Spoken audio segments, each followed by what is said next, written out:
Hi scholars, and welcome back to another e-lesson video. This is another Q1 and Q3 essay enrichment lesson over crafting your position. So on a Q1 or Q3 essay, after you've assessed the issue by considering the various sides, you should use that information to inform your position. The previous video, I illustrated how you can use a T-chart to generate those ideas. This video is going to discuss how to frame your actual position based on the ideas that you listed in that T-chart.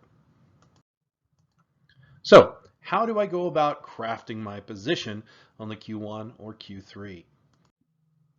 So this method involves considering the sides of the issue that you've previously noted, and then figuring out one of two things, either which side of the T-chart is more compelling, or which individual reasons are most compelling if you end up sort of taking a position that's not on one side or the other, but is a qualified position in between. So let's take a look back at the T-chart I created for the Buy Nothing Day prompt. And what I'm going to do here is to just kind of look through it and decide either which side has the more compelling reasons or just which reasons overall are more compelling. And I think I definitely can argue better the not side here because of all the damage that it could do to low-wage workers, the fact that it's not really an effective means of changing human behavior either.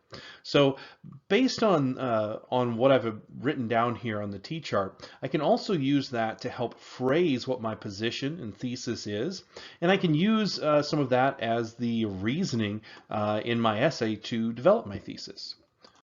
And that might look something a little bit like this. My thesis might go, the establishment of an annual Buy Nothing Day would do more to hurt low-wage workers than to help curb wasteful spending habits. And in my first paragraph, I could talk about how the Buy Nothing Day would be treated more as an obstacle, not really as a trendsetter by any means. People would just buy more the previous day and the following day. Then in my second body paragraph, I talk about how it could hurt hourly wage workers in the ways I've described before.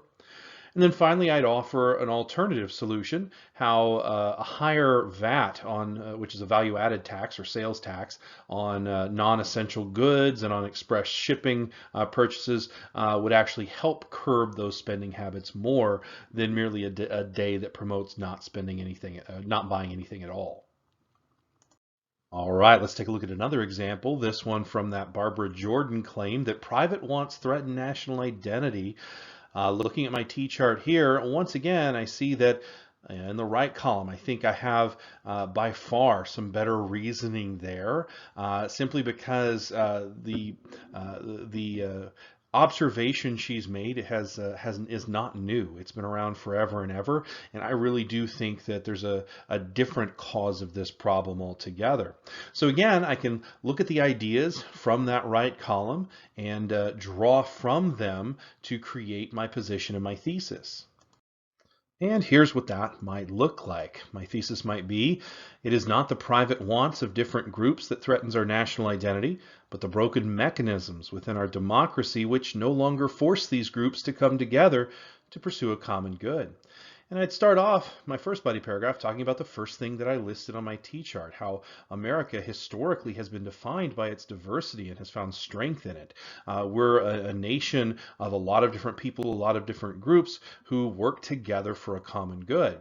But how in the last couple of decades, certain political groups have refused to do this anymore, and they now work only for their own good, their private interests, and refuse to compromise for the sake of the common good.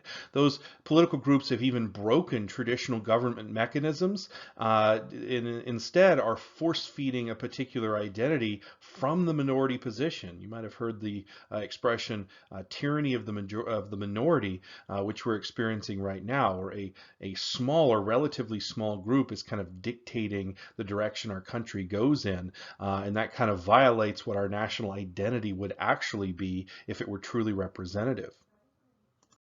Let's take a look at one final example. I want to look at this because this one is different. This is from the Q1 prompt about museum curation. And remember, this prompt didn't ask us to take a side, take a specific side and argue it, but instead talk about what a museum curator should consider when deciding what art and artifacts they procure. And so since I'm not taking a side in my essay, I don't really want to look at which side of the T-chart is more compelling, but instead just look at some general trends across both sides, some ideas that keep popping up. Yeah, things like preserving a culture versus skewing a culture. So the image that is presented by the item or work of art, what it celebrates is also important. How what it teaches people, and also who the rightful owners are. Those kind of ideas appear throughout my T-chart, and I just think that they're the most important things. So here's what that might look like in a sample thesis and outline. I might say this in my thesis: when procuring new works of art or artifacts, museum curators must consider the message that exhibiting those items communicates to the public.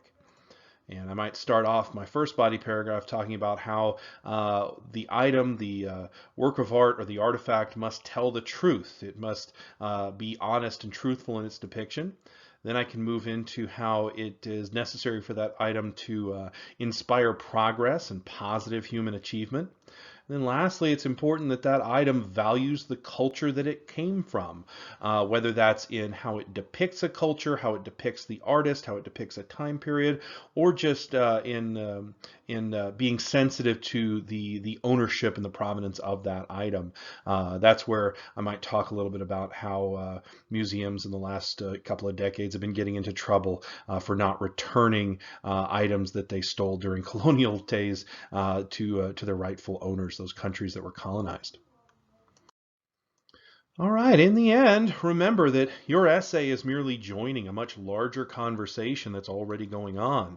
And you must understand this larger conversation being had and use it to inform the position that you ultimately take. All right, scholars, that's all I have for this video. If you have any questions, as always, don't hesitate to contact me, and I'll see you when I see you.